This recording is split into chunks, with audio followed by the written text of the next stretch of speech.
Hi everyone, it's Tuesday evening for the Dan and Omar show, and we're not going to be talking about football per se today, or the sporting side of the game, or the legal side of the game, the commercial side of the game. We're actually going to do something that's hopefully not too self-indulgent, but hopefully people will enjoy listening back to. But we're going to chat about our careers in football, which was one of your ideas, Dan, and I'm quite looking forward to having a chat on it. Yeah, I did a few chats for various audiences a while back, and I just found it quite useful for my own for my own sake, and just sort of charting sort of where I've come from over a particular period of time to where I am now, but also just to, I guess, demystify the types of paths and routes that people can face, can get through, can attain. So that my big thing about careers in sports or in the entertainment sectors generally, or passion sectors, is sometimes you don't start off doing the thing that you do. Nothing goes in a straight line is the point. And and at the same time, as useful it would be, I was really interested in, to be honest, hearing a bit more about your story, Omar, is the truth. So Yeah, I think it's funny. I don't know yours either, but yeah, we can start with mine if you fancy it. Share war stories, but yeah, definitely kick us off. I mean, just very briefly, mine was, I just loved watching football and was addicted to the official history of Liverpool Football Club on VHS, was the truth. From about, knew most of the commentaries from the 60s, 70s and 80s, and so I'd have been good for a pub quiz for that period of time, even though I wasn't old enough to go into a pub. Was it the same type of thing for you, as just that sort of obsession with football, or was it sport, or was it something a bit wider? Yeah, it was probably sport in general. I think for me, I had loads of like almanacs and like stats books and the sticker books and everything really when I was growing up, and really kind of obsessed over them. And as I'm sure you realised as well, I was never going to be a professional footballer, a professional cricketer, or tennis player, or whatever. What are you saying about my footballing capabilities? That's true. I've not actually played football with you, so I'd be curious. Oh, you're right. I don't want to cast aspersions. People watching this won't know that you're 6'5". You're dominant in the air. You kind of the Scouse Van Dyke, as it were. I very clearly, or very early on in my teenage years, knew I wasn't going to be a professional sports person. I wasn't capable at all. But so I actually had a real interest in sports media. I actually I grew up in Singapore, and football is kind of 24/7 on the TV there. There was guys like John Dykes, who used to present all the shows there, were really kind of they did some great content I really enjoyed, and it was always an industry that I was interested in getting involved in. And so I started writing about football and sport from quite a young age, from kind of my teenage years, just writing articles, putting them in school newspapers or whatever. And it was when I got to university, I started doing a lot of student radio, which for anyone who's listening and is going to university or at university age or whatever, student radio is a lot of fun. It's no one listens to it, but as the mates you make on it are great, and you kind of get to live your own reality in a way, in being kind of on student radio. And that's again, as I was pursuing this idea in media, I was quite keen on doing more of.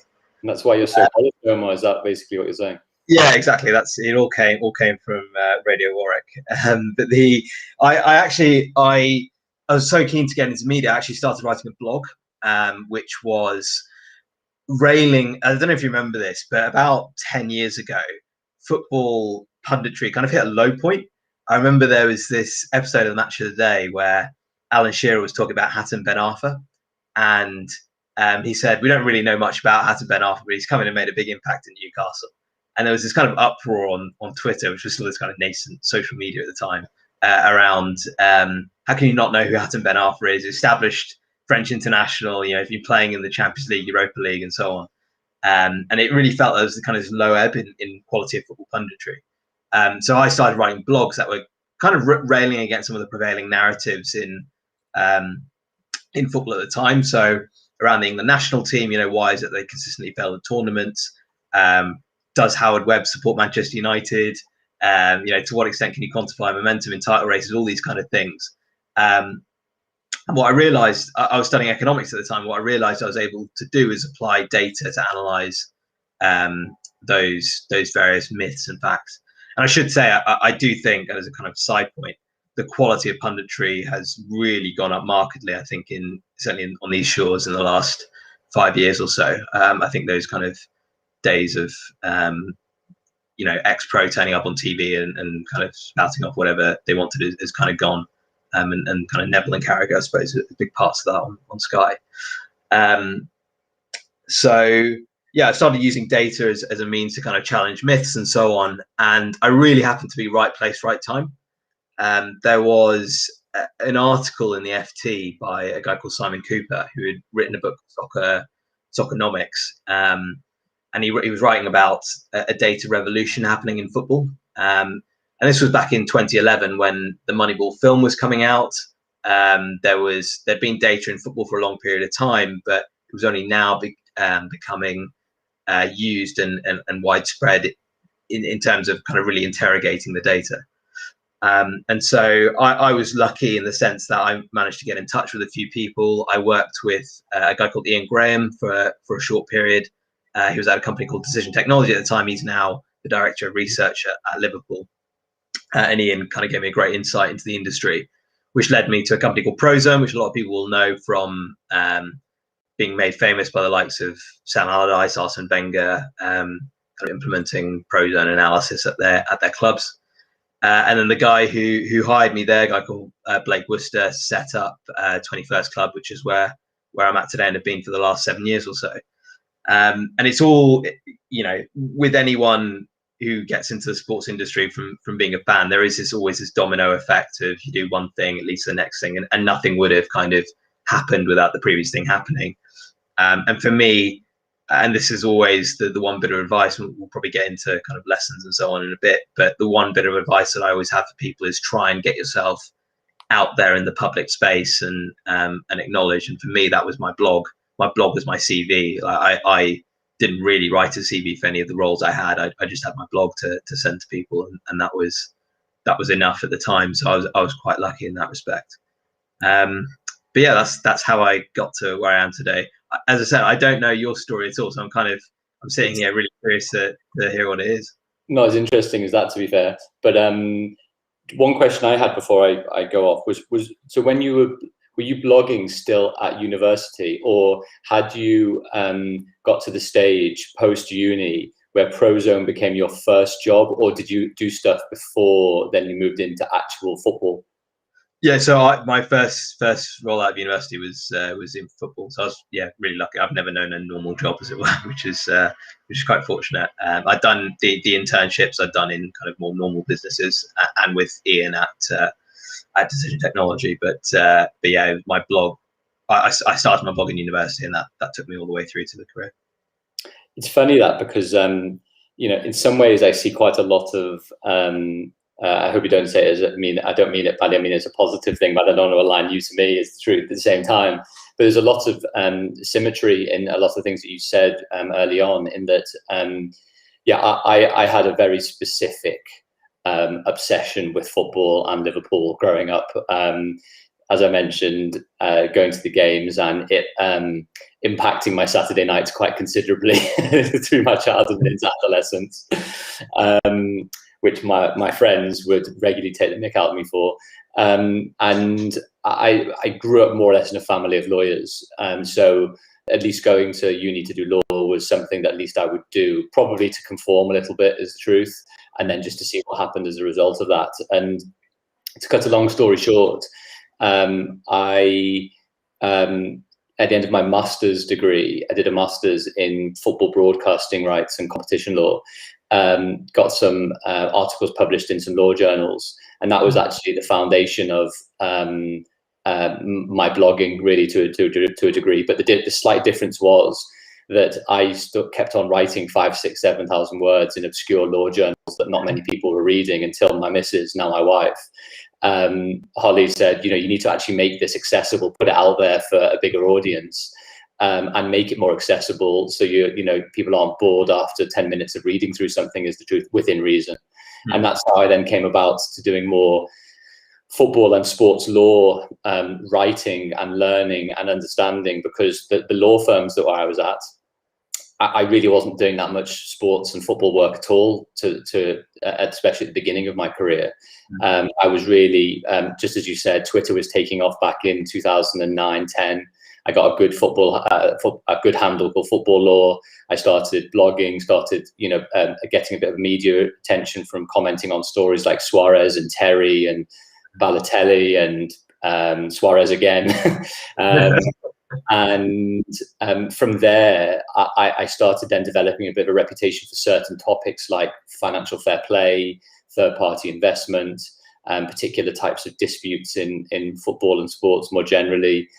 Worked on quite a lot, not by luck, but from speaking to the people at my firm. We did have a sports team at that stage, and I'd happened to get involved in quite a lot of football takeover work, which was great for my CV, because then I could show, I was hopefully a good technical lawyer, but I wanted to start getting more industry experience. And that mixed with my blog, my media perception of doing quite a lot of work, and then gradually building into, over the last 10 years or so, having a sports and football practice. That sort of took me through particular sort of reputation developments, is the truth, where you want to make sure you want to be able to comment on stuff, but at the same time you don't really want to be able to comment on anything in the industry and the media, because it means you're probably doing it.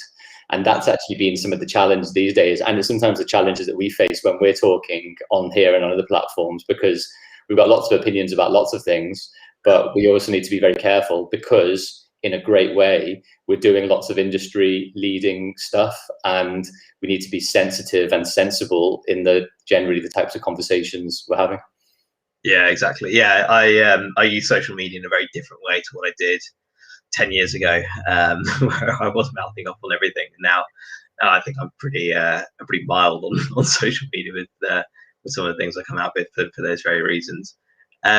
It's interesting. I think we were probably both a little bit fortunate to have a voice on a platform at a time when there weren't that many similar voices. I know, like I was saying, I felt I was very much right place, right time. If I think about football analytics and sports analytics at the time, you obviously had the US side of things, which was taken off, and there's a lot being done on MLB and NBA and so on. But in terms of football, there were probably only 6 or 7 bloggers at the time. So guys like Chris Anderson, Sarah Rudd, Devin Plulo, all of whom have kind of gone on to club jobs or jobs in the industry, or roles in the industry.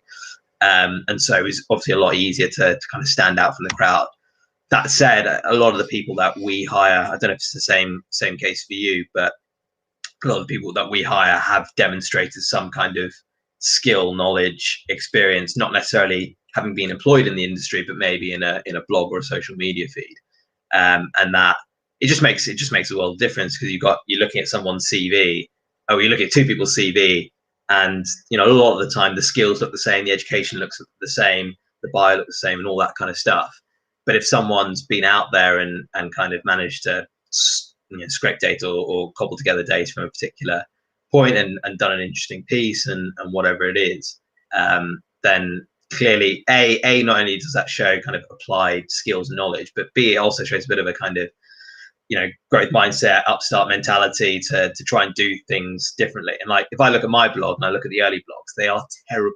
They're absolutely awful. They're so cringeworthy. But I've left them up there because they're a good record for what you've done. And the other point I make as well, based on what you said around not trying to write 5,000 words in kind of obscure legal text, write articles, write messages. Like I often think almost like you would read a match report. So I'll use a Liverpool example, but the first line of the Liverpool Fulham report would tell you what happened in the game. So Fulham earned a surprise victory at Anfield, leaving Liverpool six matches without winning at home. Why'd you have to bring that up? First game that came to mind. And then you go into, okay, what are the other key points? And then finally you kind of go into the details of the game. And I often think with analytical writing, you should start with a conclusion. So it should be, this is the thing you should care about. this is some of the kind of key points around it, and this is how I did it. Because ultimately readers are interested in that bit, and that also shows a kind of a mastery of being able to communicate ideas, which is so important in probably both our spaces, given the different kind of technical backgrounds that we come from. I think it's vital. I realized quite early on, it took me a while to realize it, I needed to stop writing for me and writing for others. I know that's maybe an odd thing to say, but I was trying to write in a way to show my expertise and my technical superiority, etc., whatever else it might be, and use big words and write long sentences, when actually the older I get and the more experience I'm having is you gain credibility by being able to whittle down very complicated matters into relatively straightforward messages. And be that, if that's maybe where the Twitter generation, to a degree, the professional Twitter generation, of being able to whittle down complicated themes or messages into small bite-sized chunks. But I completely agree. But the thing that I would be just really interested in going back a little bit to your blogging, was what gave you that spark or the idea to combine, I guess, that economics, maths, data with football? Was there somebody, a mentor, that said you should think about doing this? Was it just a spark that came from a conversation? Because I think a lot of people always see the outcome of stuff, like, you know, you're working in brilliant stuff in football, I'm working on some fantastically interesting things as well, but they don't see, and I'm very keen on trying to stress that, like, you know, how did it start? And it's not just luck, it's putting yourself out there, as you said, but putting a lot of hard hours in as well. Yeah, exactly. And I suppose, yeah, the hard hours come easy when you enjoy it. I mean, for me, yeah, I was studying economics, a bit like you. I came from a family of economists, and so I ended up doing economics because it was the safe, comfortable thing to do, and it gives you options and whatever. And for me, I mean, beyond having conversations with my brother, who's always been kind of quite supportive and interested in what I do, it was just a case of, as I say, me spouting off about how, you know, punditry was wrong and so on. And I suppose I just had a natural inclination to find data that proved things right. And I've always probably had a mind to look at evidence for things rather than just form an opinion based on what I see or what I think.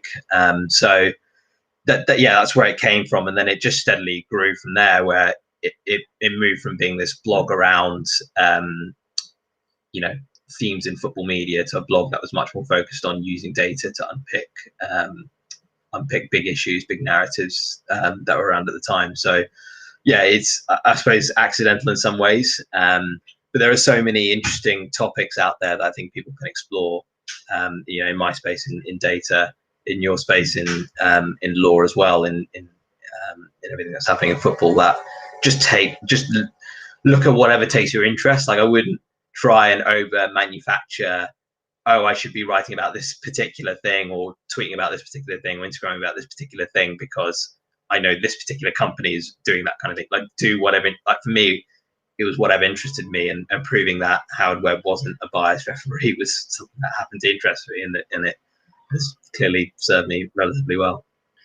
Can I ask then, what, you know, those first few blogs, and it's the same, I laugh, not because I'm sure those blogs were very good, but I laugh because I know exactly that feeling where I remember reading what I thought were the most perfectly drafted legal journals that I'd ever written, that were just masterpieces back in 2002, 2003. And I look back at them now and I'm like, oh my God, what is that? And the reason why I say that is because a lot of people ask me when they say, well, what should I be doing, the type of things you should be doing, etc. And my response is, well, find something interesting, and if you feel confident enough about it, write it and just put yourself out there to a degree. Yeah. What's your response to those people that will say, well, I'm not sure I'm confident enough to know enough about the topic? It's sort of, at what point do you get so deep and narrow that your expertise is at a level where you feel confident that you can write something and offer something of value? Yeah, it's a good question, actually, because it's funny, like, you know, the industry shouldn't reward people who just are arrogant or overconfident about their views. It should be the opposite. People who are considered. I think certainly in the world of sports intelligence and analytics, I think it lends itself naturally to having more confidence when you've got more evidence. So if you're able to build a picture, people, you should be aware of the caveats that you should have. But I think don't over stress on getting to the perfect answer. Like try and look at something that's interesting, appropriately caveat it, and then try and drum up some kind of interest in it and conversation around it. I think is the way forward. I wouldn't, as you said, like the early work, as if we're some kind of like early musicians or something. But yeah, the early work you tend to do is will be hit and miss, but that's fine. Like I'm as now an employer of people in the industry, I don't really care like if the work is, I don't want to say of low quality, but I don't really care if like you don't have access to the best data, or you weren't able to account for this thing. It's like it's the initiative, it's the working, it's the kind of thought process that goes into it that matters more. And it's the same actually when we hire data scientists within the business. We tend to give them a bit of a task, and we don't really care what results they produce from that task, whether they recommend a certain player or say a league should do a particular thing or whatever it is. It's more like what's the thought process that's gone into it, because we acknowledge that if you're a student or someone who's not working in the industry at the moment, this is always going to be a side project. So it's not as if you can dedicate full 5 days work to getting something right. And on that point as well, I mean, I think the interesting bit is that there will always be, when you're starting out in thinking about trying to do something in whatever it is, if it's film, TV, music, sport, football, that there's always going to be that imposter syndrome element mixed with I'm no good, mixed with I don't know enough. So the no good mixed with I don't know enough, mixed with why am I even doing this in the first place, I guess brings out an interesting cross section of people then that do ultimately. And it's that, as you said it very early on in this session about growth mindset, and which I've read Carol Dweck's book on a number of occasions, which I really love. And then that idea of sort of creativity and putting yourself out there is the truth. Like it's a really small bit, so something, but putting yourself out there. I remember writing something a little bit ago about how when Done Deal came out, and on the whole, everyone was pretty nice about it. But I got one Amazon review saying it was absolute tosh and worthwhile for 8-year-olds to read it. Yeah, apologies. Yeah, so I know you're pseudonym now, most importantly. But I know how that can impact is the truth, and never mind me as a fully grown man. I mean, like as an adult in a professional job, putting yourself out there is like, it's a human condition, I guess, is the interesting bit. So anyway, that was just one of those things. I was like, that motivation and intrinsic desire to try and do something is quite a strong indicator, I think, if you can get yourself over that first hurdle to do something. Yeah, it should. I think fundamentally it should be fun. It should be interesting. I never wrote a blog that I didn't enjoy. I always wrote on something that I was kind of really engaged with. I kind of, get my head down. It'd be 3 hours later. Where did that time go? It'd be consistently like that. And yeah, as you say, whether it's in sport, whether it's in another industry, I think hopefully there's something out there that that you can do, that you can then evidence, in a public space. Because I think that's key. And it's increasingly competitive. I'm not going to lie, as I said earlier, I was very lucky that at the time there weren't that many people who were doing things with data in football, and now there's hundreds. It's certainly in the space I work in. So it is a lot more competitive, and there's probably more. There's probably more that you have to do than I did, than write a blog every few weeks or so, whatever it was. I think the bit there, just sorry, very briefly, I'm going to come on to Casper's question, which is I think a good one for you. Is I agree that you're the first within the few generations of the data trailblazers, but at the same time, there wasn't a job industry, there wasn't a job market for that 10, 15 years ago. Yeah. Whereas now, exactly as you said, although there's maybe more people actually there looking for those type of roles because they know that the roles are now there, there's more opportunities for those roles, I think, which is also the point. So I don't know whether people are more fortunate now or otherwise, but it feels like there being a bigger market means that there's more and wider opportunities. Yeah, you're absolutely right. There wasn't a data scientist, data analyst role at Prozone. It was created for me, which I'm incredibly privileged to have gotten that. Be absolutely right. There are more positions now, and therefore more opportunities for people to get in.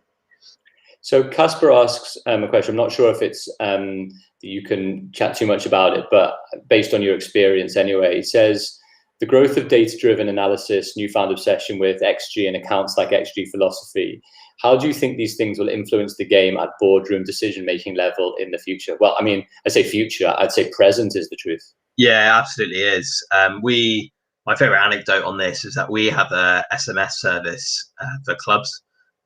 So as a chairman, CEO, director of football at a football club, you get a text from us, an automated text from us pre-match, which tells you the likelihood of winning and losing in the game. So it kind of sets expectations for what you might expect in the match.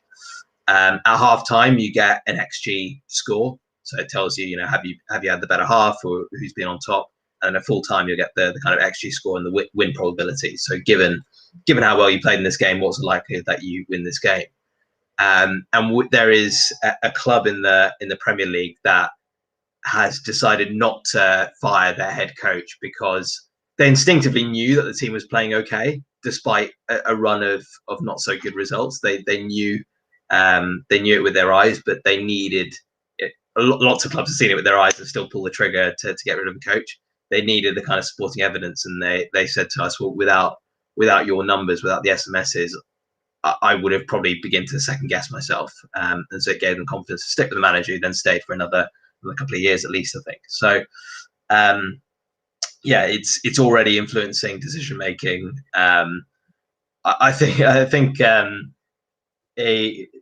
to bring that point back to what we've been talking about, XG came from a guy called Sam Green, who is at Opta back in I think like 2012-ish, 2011-ish time,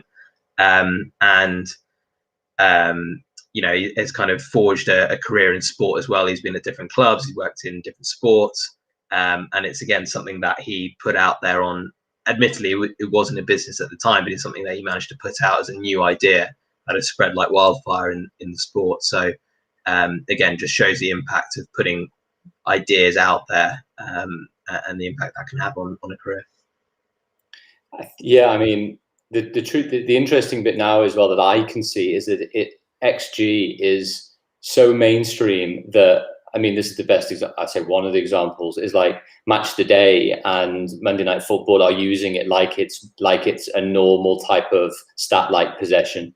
And I think that's the seepage of what can be complex data-driven insights into the mainstream conversation. And if the beginning of this conversation was talking about one of the reasons why you were wanting to get into the space was because of the lazy punditry, how interesting that the evolution of the data landscape inside probably just about a decade has got mainstream punditry to the position where that is the norm for analysis now.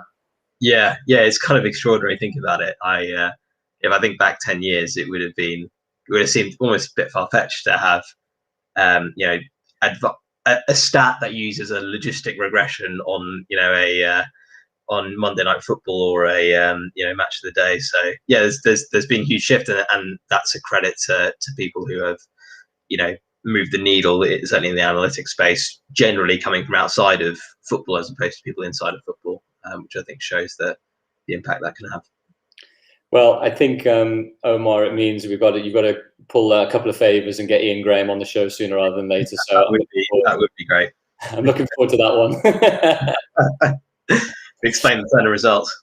Oh well, that's for a different day. But we've done quite well on not going too far on Liverpool from now. Only to say, we've talked about, if I remember correctly, we're at the repeat round where you had gone. I'm trying to remember which. Had you gone Barca and Leipzig? Yeah. Leipzig, and I'd gone Liverpool and PSG. Yeah. PSG. So, well, even if Liverpool get through, I'm slightly concerned that without a few players, we might be in trouble for the quarters. It's all down to the draw. We'll see where it takes them. So just remind me very quickly, the quarters and the semis get drawn at the same time. Is that right this year? Oh, I don't know actually. May well be the case. But yeah, I'm not certain. Okay, well we'll look out for that after a nice weekend, or rather midweek of Champions League games. Mate, I really enjoyed the career journey story. I think we'll try and maybe do something else on maybe digging into particular elements of stuff as well that we can get some more questions on. But yeah. That'd be great. All right, cheers, Dan.